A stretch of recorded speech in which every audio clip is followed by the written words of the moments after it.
Hello everybody, and thanks for coming. Before I get into my speech, there's one thing I want to say. As we in the Black Panther Party always say, power to the people. And last night we went to a Sebastopol City Council meeting, and I think this was due to power to the people.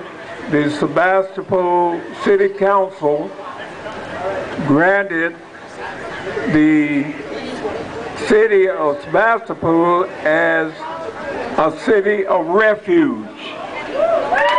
They passed that. That is going to happen. And nobody will be harassed by the Sebastopol police. And they promised to take that resolution to the county. They can't guarantee what the county is going to do, but they will show what they've done and recommend that the county of Sonoma be a county of refuge.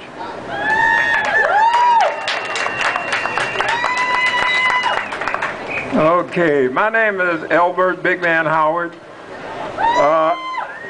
In 1966, the Black Panther Party was initially created to combat police brutality and racial profiling in the black community.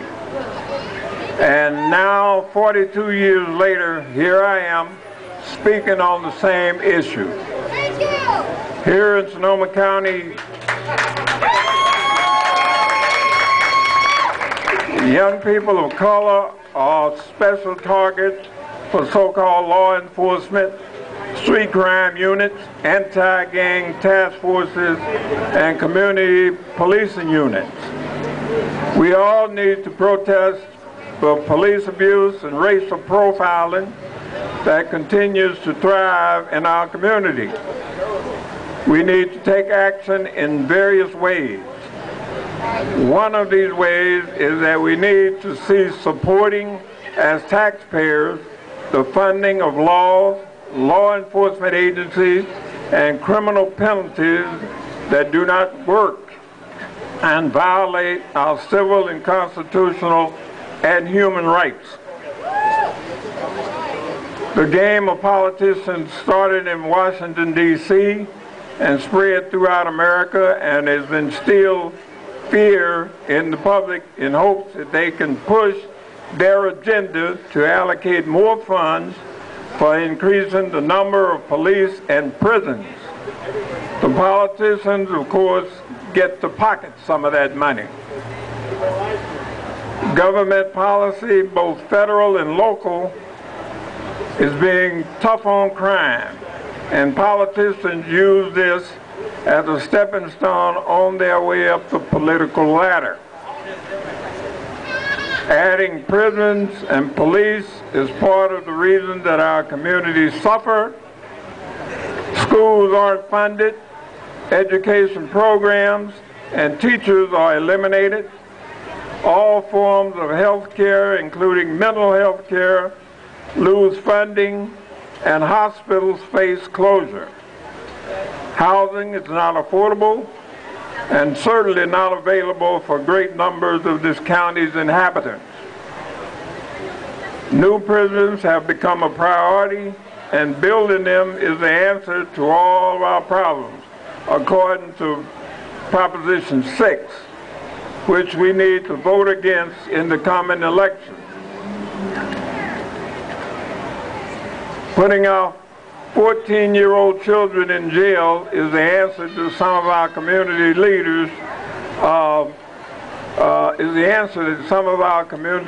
have for solving our problem. Taking 14-year-olds from their parental guidance and making them another criminal class for the prison system. 14-year-olds. In the present atmosphere that exists in racial profiling and police abuse, the politicians and law enforcement agencies are accountable to no one. One of the reasons that the Black Panther Party fought so hard many years ago is to have community control of police. to make the police accountable to the communities in which they work.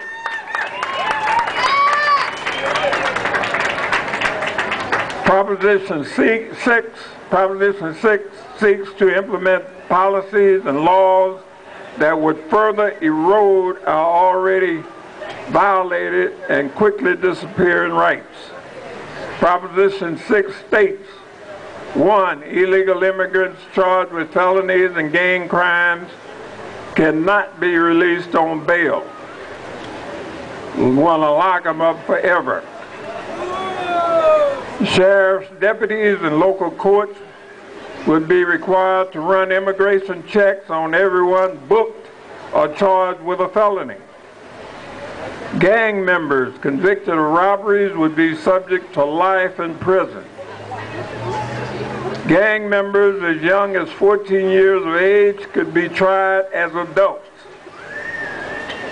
People who live in public housing would face annual criminal background tests and checks and lose their homes if they fail these checks. Sheriff's departments could build temporary jail facilities to house inmates scheduled for early release, thereby keeping them incarcerated longer. This proposition wants us to spend millions building new prisons. This proposition, if passed, would cost up to $365 million a year. Who do you think is expected to foot that bill? You and I. Yet, there are no funds available for our underfunded schools, which are crumbling, no funds for our after-school programs for our children, no funds for rehabilitation programs, no funds for jobs or career training programs, no funds for housing, no funds for health care. Businesses and banks are shutting down, unemployment rates are rising daily, and our economy is in a disastrous state. Police misconduct remains an ongoing issue in our community, as the civil and human rights of people in our community are ignored and violated. Some of you may remember back in May of 2000, the U.S. Commission on Civil Rights, after investigating charges of police misconduct in Sonoma County, recommended that there should be an office formed independent of the district attorney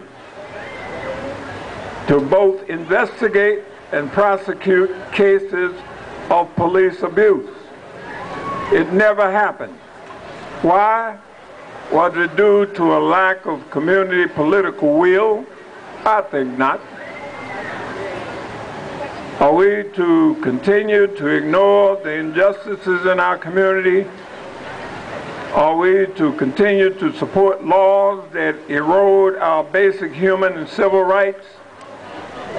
We must form alliances within our communities in order to deal with not only the issue of misconduct by law enforcement, but all the other issues we are facing in this time. And we must vote no on Proposition 6.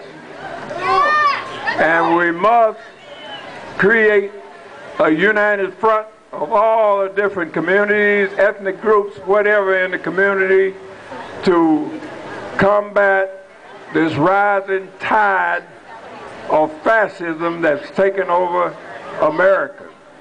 Thank you.